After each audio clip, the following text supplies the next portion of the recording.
Hello, everyone. Welcome to Everything Iconic with me, Danny Pellegrino. I'm here with Ryan O'Connell. Ryan is a star creator of the Emmy-nominated show on Netflix called Special, which returns for its second season. Ryan, how are you doing today? I'm so good. Do you remember when you came over to my house to watch Housewives many years ago? I was just going to bring it up. Yeah, we were watching Bravo. Laura Marie was there. It was so much fun. Yeah. And Yeah, instantly, I thought you were hilarious. Oh, thank you, thank you, thank you. I mean, I always just feel such a kinship with someone who's as obsessed with the Real Housewives. I feel like it's a support group because I don't feel personally proud of it, but it is what it is. You know what I mean? Right. I want to get your take on some Housewives stuff in a minute, but first, I have to mention Special. I got a chance to see the whole second season, and I thought the first season was great, but this second season, it's like on just a whole nother level. I wanted so many more episodes. I thought it was fantastic. There's moments that I'm still thinking about that I'm not going to spoil that I'm in the shower and I'm just laughing at it. There's a little Kim moment that I won't spoil, but I like literally think about that moment all the time. That moment and probably the shit on the dick moment, right? You think about that? You think about that in the shower? Of course I do, Ryan. Ryan, I want to ask you, I was reading this interview you did with Interview Magazine, and you mentioned 90210 a couple times in it. And it seemed like 90210 was very impactful to you. And I watched it as a kid too. And I'm just curious, what did you love about 90210 and how did that shape you? Well, it just was like rich kids in Beverly Hills. It was like adolescence. It was like lots of hair and it was a lot of like tight jeans. So it just like, it checked all the boxes of like a closeted gay child.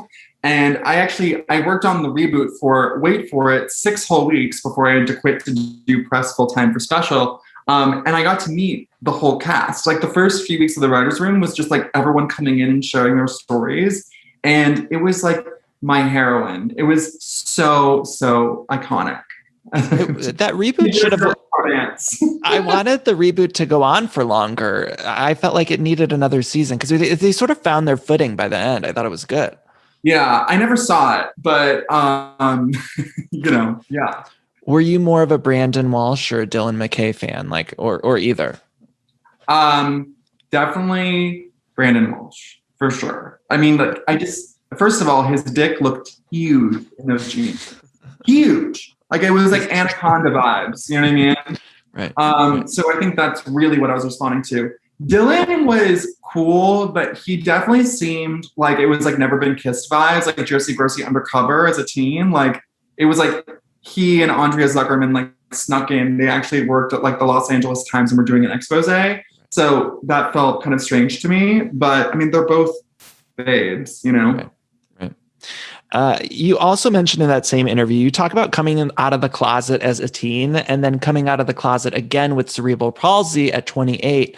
And I'm curious about those two experiences and maybe like how they're similar. I know they're two different coming outs, but. Well, I think it's both internalizing the stigma from society. So like being gay is like obviously like homophobia, like it exists, it's here, it's not queer, unfortunately.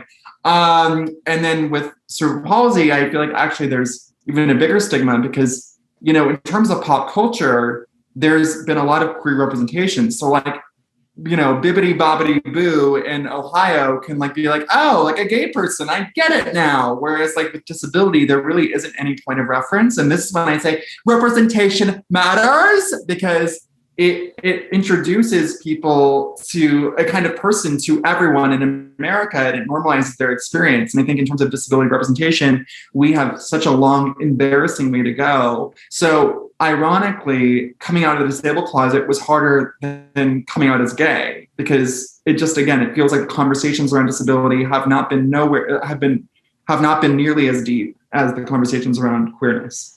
Right. You know, I had Jen Richards on the show this recently, and we were talking about trans representation in media. And I hadn't thought about it before, but we were talking about how in the 90s, that specific representation, which is obviously very different than different communities, but how in the 90s, it was all like Ace Ventura at the end when everyone's laughing at this trans person at the end, and it's a joke. And then in Silence of the Lambs, this horror. 90210. Steve Sanders taking home a woman who is revealed to be trans and he's horrified and it's a joke. Just Right. bring me back to 90210, you know, full circle. Yep. Do you remember when that girl locked Kelly in the garage on 90210? Are we talking about Tara, the roommate from rehab? Yeah, of course. Yeah, where she clubbed her, and then she like tried to kill her through carbon monoxide poisoning and like a ritual suicide moment of whatever, of course, and dyed her hair to be like Kelly's. I think about that a lot, Ryan. I don't know. It came to my mind. Is that another thing you think about in the shower? Yeah. Tara was horrifying to me. Okay, wait, what was I saying? Oh, so we were talking about trans representation and how just, back in the 90s, there was so much problematic representation. And I was trying to think about like disabled representation in the media. If there's been sort of an evolution of it, in your opinion, or if it's been something that's just hasn't been around maybe as much. Well, I feel like disabled representation has been pretty bleak because it's almost always played by an able-bodied actor, and it's usually like told through the lens of like inspiration porn. So like I think there was one movie that just came out with Bryan Cranston called like The Upside or something, and then there was like one movie called like Me Before You or Me Without You where it's a quadriplegic and he like decides to commit suicide at the end because he's like truly like life is not living, and like Emilia Clarke was like, honestly babe, I get it, if I was like you I would totally like kill myself too. So then like he does kill himself and it's seen as like this really like, oh how brave, like he did the right thing, he's now in a much better place, and it's like it's truly like Disturbia, like American Horror Story vibes. So yeah, I mean I think that like there's nowhere to go but up.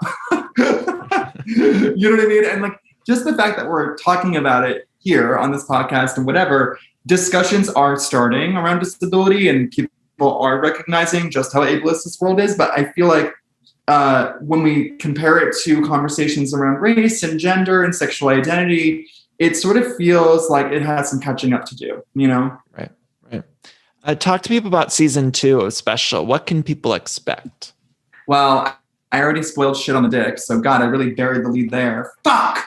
No, season 2 is just bigger, gayer, and gimpier. We were given half an hour because I was such a diva about doing 15 minutes and Netflix listened.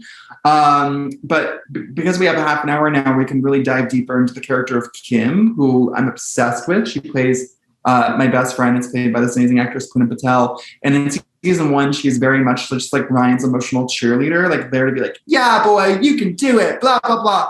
And I feel like we've seen that character so many times. And I feel like I wanted to give her her own rich interior life and really dive into what she does outside of Ryan. And yeah, I mean, we knew that it was going to be the final season from like the jump, and in a way that stung, but creatively it was great because I was able to craft a real final season of television. Like I feel like we end on a real final note. So I'm really proud of it. It took 2 years because of COVID. But yeah, so it's been a long pregnancy, but she's crowning now and I can't wait to give birth. And Ryan, I love the gayness of it. I mean, that sounds like a weird thing to say, but oftentimes I think we see things starring gay people or with gay characters, and it just doesn't feel natural. It doesn't feel, I don't know. It felt good. Does that make sense? Yeah. I mean, I think like gay creators are like rarely given the keys to their own castle. Like, I think it's a lot of like straight people doing, like, I think like Boy Erased was written by Joel Egerton or whatever. Like, it's a lot of that vibe where it's like a straight guy's like, wait, being gay is crazy. And then they like try their hand at it to like win an Oscar. And you're like, honey, how about no? So I think, again, like you get a better story when it comes from a person who's lived it because of the authenticity. So yeah, that means a lot. Also, I hired, all gay actors to play gay parts, partially because my kink is giving people jobs. But also we live in like an uneven playing field where I think gay actors are not set up for success the way that straight actors are. And also selfishly, shooting a sex scene with a gay actor is much more fun than shooting one with a straight person. Like, I cannot imagine like explaining gay sex to like a straight guy. I'm like, truly, like, it's years of my life. Like, that sounds miserable. And you could tell in a second, even just a kiss between two straight men, it drives me mad when I'm watching something and then they're supposed to be having a passionate gay kiss, and it's like their mouths are shut, and it's like, it's horrifying. Yeah, it's like very much the vibe of like getting your teeth cleaned at the dentist. You're like lame to rob to be there, but like, sure, just put it in. You know what I mean? Let's talk about Bravo for a minute. So what are you watching right now? Are you watching all the Housewives, or are there any that you've given up on? Oh my God. So yes, I'm watching so many things. I'm watching Dallas, which like truly this is just me desperate for content. Like true, like I'm getting the absolute bottom feeder vibe because it's so bad this season. Although Tiffany Moon is like carrying the season on her back and without her really be screwed. That just needs a whole zhuzh. And like Cameron Westcott to me is so awful that I actually find it really hard to watch her because it's like there's so many things that are fucked up about her. It's like her impersonation of a ditz that like might not be an impersonation but sort of is, and then it's like her racism has really come out during the reunion because she comes for Tiffany in a way that is so white fragility vibes where she's like, how dare you take up space and like make me look bad, which is so profoundly dark.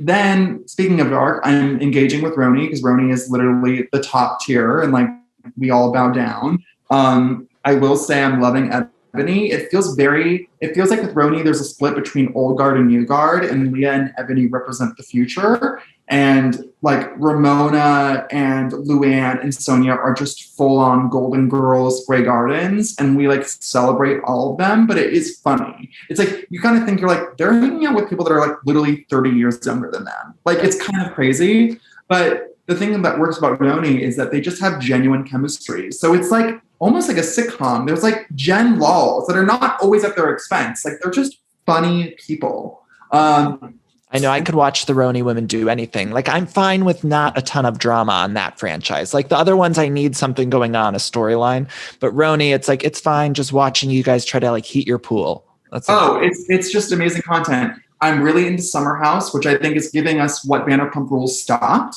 And I think that Summer House, if I was to put like a timer on it, I actually think Summer House is actually about to expire in terms of its specialness because once the fame starts to bleed into the show, it's kind of a goner. It's very like Jersey Shore where like these people were like authentically good friends being thrown into the environment and then they became so famous, but they didn't want to address that. So then it became this weird, this resistance to breaking the fourth wall. And then it just became disingenuous and not interesting. Hannah's arc is fascinating. She started off as like wanting to be the Bethany Greek chorus of the show, which she sort of was, although I never thought she was funny. She's very much this comedian who like tweets like, yeah, sex is great and all, but have you ever had like a taco? And you're like, honey, that's not a joke. Like literally not a joke. You know what I mean? Like, and you're like, okay, like I took tequila for you, Don Rickles. So, but what I will say is like, she comes in this really high on her own supply in terms of her fame and attention, again, which they don't really address, but you can just feel it. It's so interesting. Like once you become a seasoned reality TV viewer, you just can pick up on what's really happening behind the scenes, which they'll obviously unpack on the reunion, but they can't get into for filming. And so she clearly just thinks she's too good for the show, which is, I think, a crucial mistake many people make while on the Bravo reality shows because they're not too good for it. And the second they feel that way, they're going to be exposed as like fame monsters, and then the public is going to fall in love with them. It's very Jill Zarin trying to like orchestrate a coup against Bethany in season 2, which completely backfires. Right. And there's this weird sort of unspokenness with Kyle and sort of that OG mentality of like, well, this is my show, but then they don't want to talk about that. But yeah, Hannah's arc is very fascinating to me on Summer House. And she also recognizes wokeness in such a fascinating way that like, if like a guy disagrees with her, she's like, okay, misogynist. And like, you're like, actually, you're just like being out of line. Like you're being like not okay. And then she'll be like, you're gaslighting me. It's like, literally, I just asked if you have like any chips. You know what I mean? Like it's great. Like the way that she uses like the lingo of our times to kind of get her way and to deflect criticism is so fascinating to me. I'm loving it. I hope we eke out like one more season, or at least a good enough season. I don't think we're going to reach the heights of this past one, but I'm hoping that we at least get like one good one more out of it. And then I think you're right. I think then we have nowhere else to go. Well, I have a question for you. Like, as someone who like does a podcast about this, but also like interviews these people, do you find yourself in like an uncomfortable position where like you're commenting on their behavior, but you also like celebrate them? Like, do you ever find yourself, it's a tricky role to navigate, basically? Yeah, I try really hard to just be honest with how I feel. And And I understand sometimes people will message me and say, I can't believe you said that about me or whatever. And it's like, well, that's like my job too. As much as it is to interview some of these people, it's also, I'm trying to make people laugh by recapping these shows, but I try not to go below the belt. And I try to, if it's something I just did multiple times. No. But I also, would hope that whatever I say on my show in a recap, like I would feel comfortable saying to their face. And that doesn't necessarily mean I'm always on their side. There's only two people really sort of in the Bravo sphere that I feel really defendant of. And that's Ariana and Tom, because I worked with them on a cocktail book. So it's like, and I love them too. So those are the only two people where I'm like, okay, I will fight for them. But everyone else, it's like, we change all the time. And I also think it's important that like, I'm judging the episodes. So yes, I understand. We all understand that there's things that happen behind the scenes that are different than what we're seeing on TV. But like, I'm here to recap what we're watching on TV. So sometimes people will message me and say, well, you don't even know, you said this and you don't know that this is happening off screen. It's like, well, none of us know that. Like, we're here to talk about what we're seeing. Right. So, well, speaking of Tom and Ariana, who I do love, I agree. I really wish they would just put Vanderpump Rules out of its misery. I think everyone knows it's past its expiration date, and it just doesn't work anymore. Like once they brought in those like new school people, like Dana, another person who goes, "Have you sex is great and everything, but have you tried anti-anxiety meds?" And you're just like, honey, like what is happening? Like when hot people discover comedy, like literally I die 1,000 deaths. Like what, have we suffered enough? Like seriously. Just need a full tour of all of them, like on stage somewhere doing all their bits. I agree. I think Vanderpump Rules, like it's past its expiration. I am sort of hopeful that I think like going into this next season, it'll be everyone kind of fighting for the show's life in a weird way. So I think I'm curious about that, even from like a behind, watching it from that lens of like, oh, they're going to try to make something good because this is like everyone's last shot.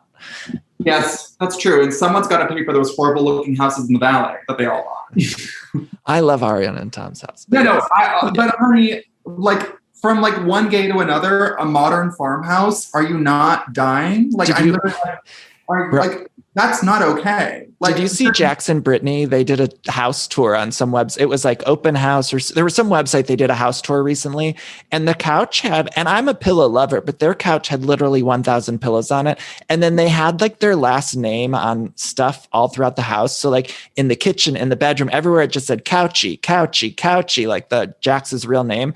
And it's like, okay, enough. You know your name. Like you don't need to put it in every single room. Like, yeah, wow, maybe he forgets. He is kind of out to lunch. It was just I mean, their house is like very farmhousey, and it works for some people, but yeah, it was just like, there's too much fucking word art. They just need to be a little bit more, disciplined when they go into their home goods. Ariana though. I mean, Ariana has, I think, consistently been, talk about a Greek chorus. Like she's vulnerable. Like she really understands. I don't know. She just like, she gets it, and I'm here for her. Yeah, I think sometimes she comes across because she's very smart. She is very intelligent, and I think sometimes on those shows that doesn't come across. It comes across as like being better than everyone, but it's like, well, she kind of is. But anyway, Ryan, I feel like I could talk to you forever. Real quick, I want to ask, what's your next goals? What are we working on? What can you tell people? Because I'm upset about its special ending. Like I really fell in love with it this season, and I want everyone to watch it because it was amazing. But what's next? Well, I'm writing for the Queer as Folk reboot right now, which is really exciting. I hated the original, like it totally fucked with me because I was like, wow, there's no room for my gay disabled ass in here.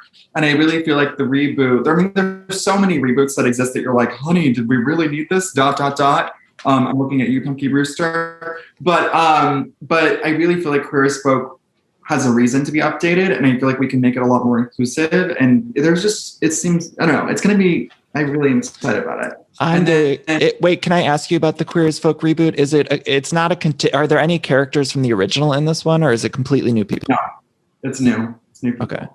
And it's going to be on Peacock. Can you tell, is there going to be like nudity and stuff? Because that's what I watched the original for. It's called Peacock. We're going to put the cock in Peacock.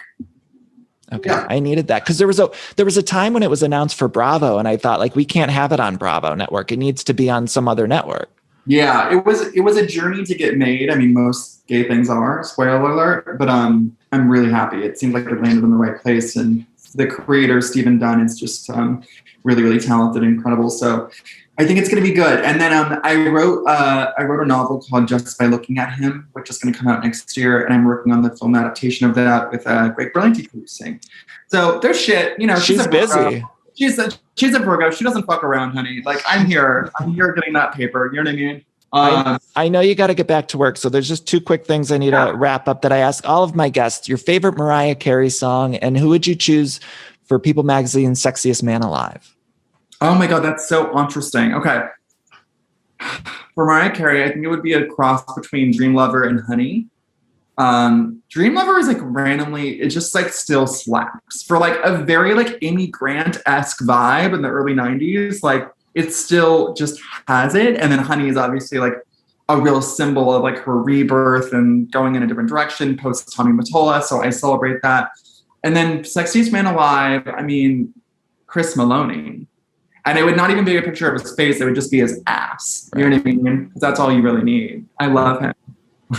Ryan, this was so fun. Thank you for popping by at the podcast. Hopefully I'll get to see you in person at some point. But thank you so much. I want to encourage everyone to watch Special on Netflix. Catch up with season 1 and then watch season 2. It's May 22nd, right? Yes. Yes. Ryan, thank you so much. Oh, wait. No, sorry. It's May 20th. I'm sorry. May 20th. I don't even know my own fucking release date. Like, send help. I'll put it in the intro. We'll do an intro. Thank you so much, Ryan. I appreciate you taking the time. Thank you.